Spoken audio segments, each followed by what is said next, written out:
So, ladies and gentlemen, we often ask these days with so much tumult in the land, what is America? This is America. All the people here. This is our hope. This is our future. This is our dream. These people, they're what makes America a great country. Everyone.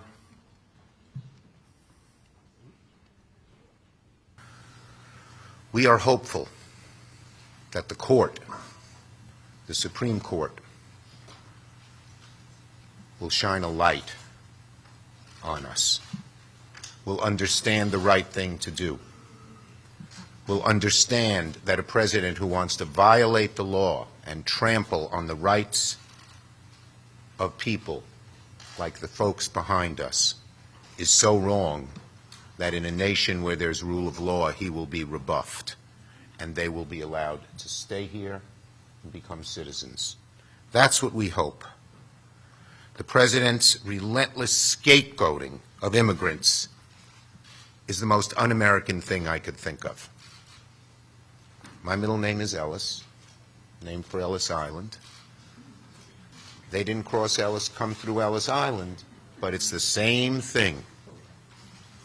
The southern border and Ellis Island is the same, a symbol of hope, of freedom, of a bright future. We, the Senate Democrats and the House Democrats, will not rest until the dreamers behind us and the millions like them, whether they be dreamers or others, become full-fledged, proud American citizens.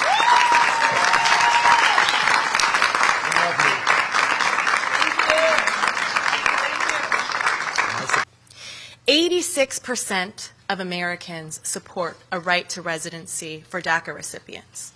86% of Americans. In today's America, there are very few things that have an 86% approval rate. I don't even think ice cream has an 86% approval rate.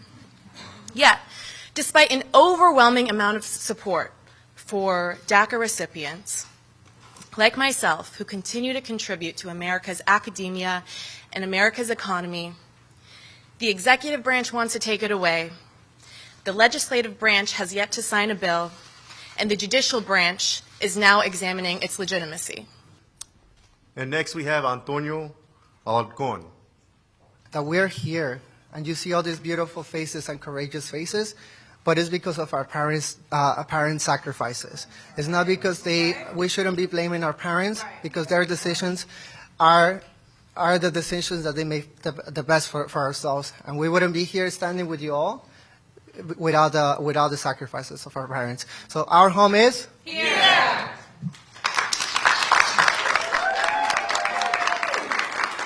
Thank you, Mr. Chairman, and thank you for bringing us all together. This is an important day, and we hope and pray that the courts will do the right thing, the all-American thing.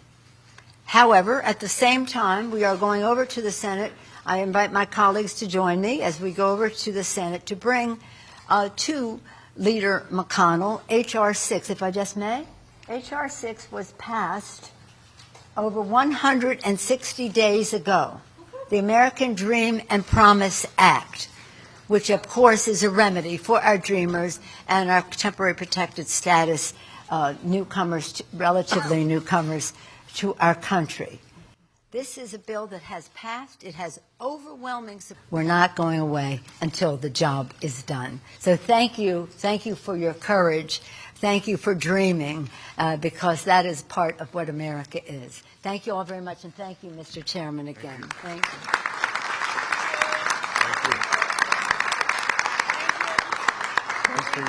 Thanks for being part of the press conference. Thanks so much.